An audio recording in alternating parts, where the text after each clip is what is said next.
Okay, in this video, I'm going to be telling you about my story, bipolar, working on after college, and about my mid-20s when I was diagnosed. So I graduated from nursing school,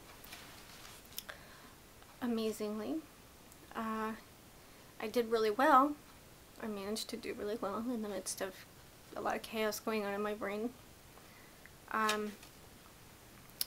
My last rotation I did kind of like your thesis for nursing. I did on the bone marrow transplant floor, and that's what got me into interested in the experience into oncology, which is taking care of patients with cancer. And that's pretty much where I went. My first job, I worked first on the medicine floor while I was training for oncology, their oncology floor. I loved oncology. I did really well. I got really good reviews, really good evaluations. Somehow I felt very confident when I put on my uniform, and I managed to pull things together, and everything I had really went into it. And as soon as I took it off, all the anxieties of social anxiety and the chaos of being obsessed with something or worrying that I'm going to be obsessed with someone again would come. And I still did have anxiety, social anxiety, as I worked. I just learned to work with its existence. I was hoping, if you saw the one about college, that the obsessing about people and having the urge to stalk them would go away when I left college and the stress of college. And I thought I'd get my job and have my own apartment. I still have my boyfriend, and I thought, you know, I left it all behind me, I hoped, and I worked there for about 3 years, and somewhere in there I started to feel it come back. Sometimes I would have the obsessive, I'd be obsessed with a person. It's not like, oh, I want you to like me, oh, I'm attracted to you, kind of obsessive. Just, it's almost just like being obsessed with a pop star or something. I don't know how to explain it. It just isn't in like, oh, I want to go out with you attraction. I just needed to know every little piece of information there was to know about the person. And so I started to feel that same theme coming through for a coworker, and I was just devastated.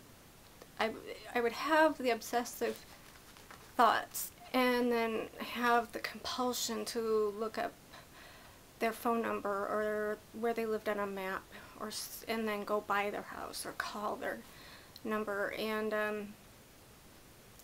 I would have periods where I'd be really high.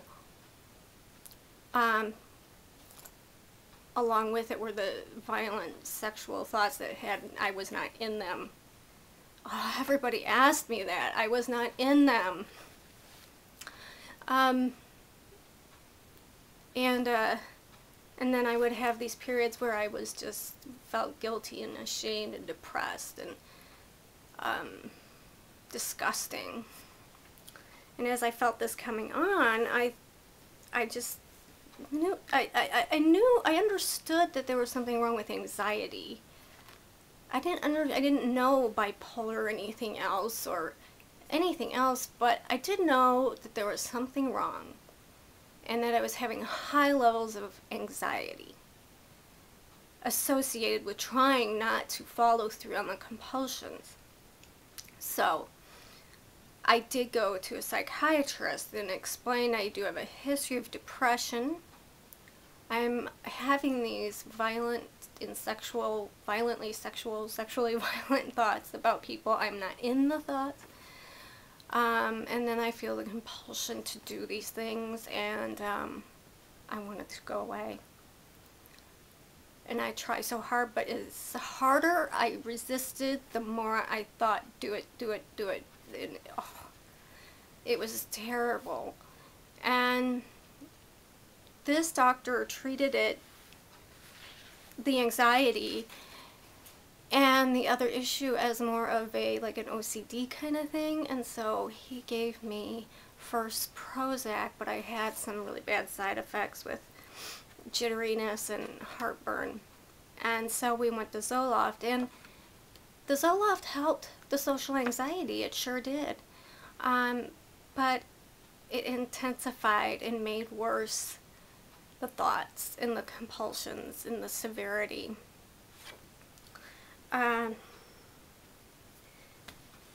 But even with that person around me all the time, the stress I was under was just unbelievable. And yet I still managed to do my job and do it well and be responsible and function and pretend to be straight with this boyfriend. And I honestly don't know how I managed for so long, because I was under so much stress that I couldn't tell anyone what was going on in my head. I was seeing the psychiatrist, and all I could tell was I'm having these thoughts that I don't like having, but I couldn't tell him, and it was exhausting. And anyway, I wasn't expecting that. That's what I was like whenever I had a moment alone, because I put all my energy into functioning.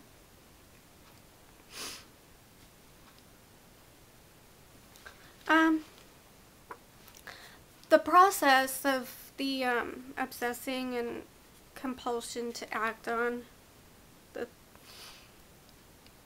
going, I was able to prolong, because I understood it now, because I'd had it those times in college. I was able to prolong it and sort of feed myself a tiny diet of it to kind of hope the real, driving by the house part wouldn't happen, hoping I wouldn't get to that point.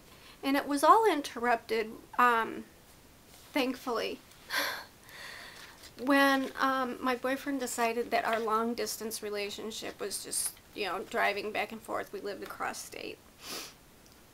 About 4.5-hour drive, 5-hour drive back and forth, and he wanted me to move out there, and we'd kind of been tossing it back and forth. And I wanted some sort of insurance if I'm going to be the one leaving my family and my job, and my apartment. I wanted some insurance, and I just said, okay, well, if I come out there, I want a ring. And that's how we became engaged. And I moved out there, and I didn't work for a few months. I didn't even start looking for a job for a few months. And it was so relaxing. The stress level was down. I'm going to stop here and talk a little bit from my next new job to my diagnosis, which won't be much.